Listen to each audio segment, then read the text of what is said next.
Et dans les news de ce soir, il y aura du rugby, il y aura du basketball, du cyclisme et du football. On commence avec le rugby et une mauvaise nouvelle. Andy Hadden est mort à 69 ans. L'ancien deuxième ligne et capitaine de la sélection de Nouvelle-Zélande est mort ce mercredi des suites d'un cancer à l'âge de 69 ans.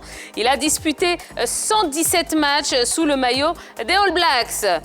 En basket, à présent, toujours donc en NBA, eh bien, c'est la reprise des compétitions. Oui, à l'arrêt depuis mi-mars en raison de la crise sanitaire, la NBA reprend ses droits ce jeudi à huis clos. Des mesures sanitaires ont été prises pour préserver la santé des acteurs, notamment la disposition des chaises individuelles, masques et fontaines à eau personnelles. Un peu de cyclisme à présent. On va parler du championnat national de cyclisme qui aura lieu du 21 au 23 août à San Pedro. La compétition débutera plus tard que prévu en raison de la Covid-19, évidemment. Et puis, le Tour de France 2021 qui a été avancé, lui, d'une semaine. C'est l'Union cycliste internationale, UCI, qui a fixé le coup d'envoi au 26 juin. La décision de l'UCI est due au report d'un an des JO de Tokyo et à l'annonce par le Comité international olympique de garder le programme inchangé entre le début des épreuves fixé au 23 juillet et à la fin fixée donc au 8 août 2021. Et puis on ouvre notre page football. On commence avec la C1, l'UEFA confiante sur la tenue du match Manchester City-Real Madrid. L'UEFA assure être très confiante quant à la tenue du 8e de finale retour de Ligue des Champions entre Manchester City et le Real Madrid le 7 août, bien qu'un joueur du club madrilène ait été testé positif à la Covid-19 en la personne de Mariano Diaz. Pour rappel, le Real Madrid s'était incliné à domicile face à Manchester City 2-1 lors du 8e de finale aller le 26 février, avant la suspension de la compétition en mars. Un mot sur le mercato en Côte d'Ivoire. Le mercato estival de Côte d'Ivoire ouvre ses portes du 10 août au 30 octobre 2020. Selon la note d'information communiquée par Claude Zito, le directeur exécutif adjoint de la FIF, la deuxième période d'enregistrement est située entre le lundi 11 janvier et le vendredi 5 février 2021, soit un intervalle de 4 semaines pour permettre au club de se renforcer. Et on termine ce LGT News avec l'élection à la FIF. Sori Diabaté va déposer sa candidature. Prétendant à la présidence de la Maison de Verre de Trècheville, Sori Diabaté va officiellement déposer sa candidature. Il est le premier des 3 candidats déclarés à faire acte de candidature après avoir obtenu le parrainage des arbitres et des anciens joueurs. Voilà en ce qui concerne les news de ce soir. Il est temps maintenant de rejoindre la grande team. Bonsoir la grande team. Salut, Bonsoir Tia. Comment allez-vous? Ah, super bien. On va bien. Ouais. Ça va? D'accord, bien reposé? C'était pas mal. Une journée chargée. Oui. Trop d'affaires. L'émission, il fallait préparer l'émission, faire les fiches. Et vraiment, on était dedans. On a bien travaillé, Roger, Stéphane et moi, parce qu'il va donner aujourd'hui vraiment mon avis sera vraiment étudié. Quand vous dites Roger, Stéphane et moi, ça veut dire Je suis devenu votre coach, c'est ça? que vous les... Pas le coach, je vous coach. Mon coéquipier. D'accord, d'accord. Oui, effectivement. Ah, non, mais nous, on peut quand même comprendre que les autres n'ont pas bien travaillé, n'ont pas bien préparé l'émission. Mais bon, non, on ne se permettra pas de dire ça. Mais c'est vous qui voyez. Absolument.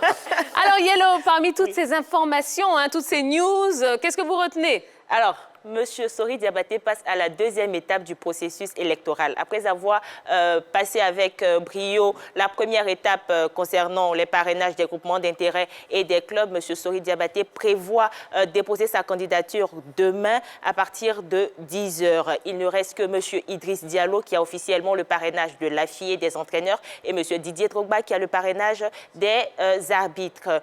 Par rapport à M. Didier Drogba, alors il faudrait vous rassurer que, pour ce qu'on aurait appris sur la page de Shadrack FC, qui est un camp très proche de M. Didier Drogba, que Didier Drogba prévoit déposer sa candidature le 1er août à partir de 8 h. Donc pour ceux qui croyaient encore jusqu'au bout que M. Didier Drogba n'allait pas participer à cette élection-là, il faudrait attendre le 1er août pour le dépôt des candidatures de M. Didier Drogba. C'est tout. C'est une bonne nouvelle. Ouais, ça, c'est super. C'est la dernière ligne droite, le grand moment que tout le monde attend. Il y a beaucoup de spéculations sur les parrainages, le parrainage des clubs de Ligue 1 en ce moment. Ils sont 14. Il y a des bruits qui courent dans la presse, des bruits qui courent autour des différents candidats. Eh bien, bon, on attend. Les 3 sont encore en lice, c'est très bien. Et d'ailleurs, c'est ce qu'on avait tous souhaité. Ça va être très bien. Ça, c'est bien. Sori, Idriss, Drogba. Ouais, c'est vraiment l'événement de la semaine. On est bien parti pour assister à une très, très belle élection. Pourquoi vous riez, Henri Jo? Je ne sais pas. D'accord. Vous avez des sons, certainement, Non, pas du sur tout. les clubs de Ligue 1. Non, je n'ai pas de son. Les bruits... Attendons le 1er août et puis on verra ce qui va se passer. Absolument. Voilà. On ne va pas mettre la charrue avant Non, les bœufs. pas Alors du tout. justement, Henri Jo, vous avez décidé de parler de quelle news? NBA, voilà, de basketball. Ouais. Et il faut savoir que déjà, c'est demain, la reprise de la saison régulière au niveau de la Ligue nord-américaine de basketball. Et une grosse affiche pour commencer. Il s'agit du derby de Los Angeles entre les Lakers de LeBron James et les Clippers de Kawhi Leonard. Il faut rappeler que Kawhi Leonard est champion en titre, mais avec une autre franchise, c'était les Raptors de Toronto. Et puis, le vendredi, on aura une deuxième grosse affiche, cette fois-ci au niveau de la conférence Est, entre les Celtics de Boston et les Bucks de Milwaukee, d'un certain Giannis Antetokounmpo. Et oui, et pour tous les fans de NBA, ben ça y est, c'est reparti. C'est reparti. Ouais, on est super contents. Jojo, vous avez envie de nous parler du Tour de France. Le Tour de France. Alors, initialement prévu du 2 au 25 juillet, le Tour de France s'est vu avancer d'une semaine. Et c'est une très bonne nouvelle puisque les dates maintenant vont venir du 26 maintenant au 18 juillet. Et ce qui va permettre au Tour de France, c'est d'éviter tout chevauchement avec les épreuves des Jeux Olympiques de Tokyo. Alors, c'est une bonne nouvelle. Pourquoi? Parce que dans ce Tour de France, il y aura la participation des grands coureurs, comme Chris Froome, quadruple vainqueur du Tour de France, et de Vincenzo Nibali, qui est vainqueur du Tour de France en 2014. Eh bien, c'est bien parce que s'il y avait ces dates qui étaient restées à leur place initiale, eh bien, il n'aurait pas ces grands coureurs dans le Tour de France. Du coup, c'est très bien de voir tout ça. Et les dates, malgré qu'elles étaient avancées, elles sont vraiment les bienvenues pour tous ceux qui sont amoureux, passionnés du Tour de France. Et Dieu seul sait qu'il y en a, parce que le Tour de France, moi je vous assure, c'est quand même un événement, c'est extraordinaire. C'est inédit, inédit, non, pas forcément, mais en tout cas, voilà. C'est l'une des grandes compétitions au niveau du cyclisme Absolument. dans le monde entier, avec plus grande le compétition. Giro, avec la Vuelta. Donc, voilà, Et c'est vrai que c'est un sport qui réunit vraiment toutes les générations. Bien sûr. Tu vois des familles entières qui sont là au bord de la route en train d'attendre juste le passage Juste le passage. Ah oui, non, Ouais. mais c'est extraordinaire. C'est une fête populaire C'est qui traverse quasiment extraordinaire. toute la France. Et les Français sont bien attachés à cette compétition qui est un peu dans leur culture. Et ouais, donc le retour de la compétition va faire c'est une bonne nouvelle. On l'attend tous pour voir ce que ça va donner. Mais enfin bref, avec cette ambiance, je vais dire, Corona et tout ça, on attend de voir ce que ça va donner. Mais dites-moi, Roger Stéphane, mais vous êtes une star sur les réseaux sociaux depuis quelques jours. Ah oui, Ah bon? Ah ben, félicitations donc. Bravo! Que se passe-t-il? Vous êtes bien gentil. Vous êtes bien gentil. Mais une star un peu en difficulté quand même, parce que les commentaires sont durs. Très acerbes. Il vous aime. Ouais, bon, on a une relation un peu tendue. Ouais, il vous mais aime. c'est lié, c'est la passion du football, c'est la passion des élections, puis c'est la passion autour d'une icône qui est Didier Drogba. Certains de ses partisans n'aiment pas trop qu'on le critique. Mais vous savez, dans notre position de consultant, on est parfois appelé à prendre des positions, à dire des choses. C'est aussi notre rôle, c'est aussi notre boulot.